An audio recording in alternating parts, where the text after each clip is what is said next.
My horrible husband said that marrying me was a mistake. He freaked out and went desperate when I walked away and filed for divorce. I am the primary breadwinner in the house as he is a Som. It was his choice not to go back to work. For the last year and a half, we have been having arguments about 1 to 2 times a month. To be clear, I do help out with our daughter, I clean, cook, and am involved with both of them. The first time he said he wanted a divorce was when we got into an argument when my sister called and asked if he could stay with us for a bit as he was having relationship problems. I said he could and my husband was not happy about that. I pointed out that his friend stayed with us a couple of months prior for 5 weeks and didn't do anything around the house. He was a stranger to me and my daughter while my sister is lovely and has a great relationship with our daughter. She ended up staying with us for a week helping out around the house, cooking, cleaning, and watching our daughter when needed. I thought we both forgave each other and moved on. The fights are usually over something small. 90% are not started by me.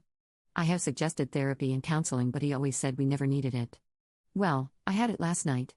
He picked a fight saying I was spending too much time at work. And that he feels abandoned and that I'm not a good mother. Ended his rant with I want a divorce. I stood up and told him that the only reason I work so much is because he can't stop spending my money on things we don't need or use. He refused to get a job or go to school to help him out. I provide for the family. I'm always at his important dates, functions, doctor's appointments, anything he needs. I don't want this anymore. I'll have my lawyer send him the papers when he writes it up. I got my daughter's things and left with her to my sister's. It has been 2 days and he keeps calling and texting saying he is sorry, he misses me, and that he didn't mean it. Update: I decided that I had to make sure he knew how serious I was. We sat down, and I flat out told him that I couldn't do this anymore, the fighting threat of divorce have to stop. He agreed and said he would not say it. I told him that the next time it was thrown out, it would be the last time. We agreed to go to couples therapy. It was eye-opening.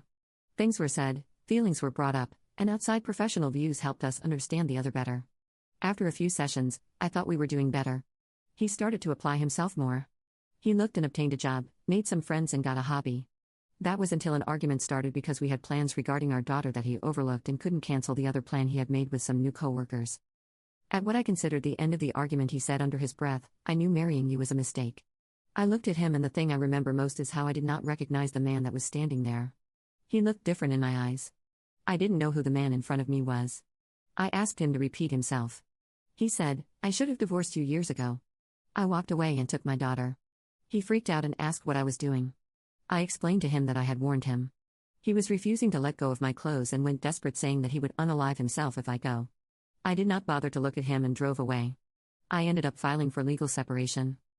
Under the terms we both signed was something along the lines of while separated, we are still legally married and will not get involved with anyone during this period.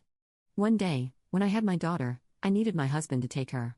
I let him know a week before, and he agreed. The morning of at 7:30 I went to drop her off at the house and noticed an unfamiliar car in the driveway.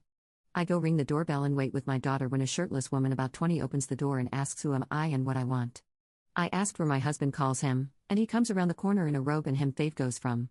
Curious, shocked, horrified, sad. Needless to say, in 3 months when the legal separation ends, I'm filing for a decree of dissolution of merit.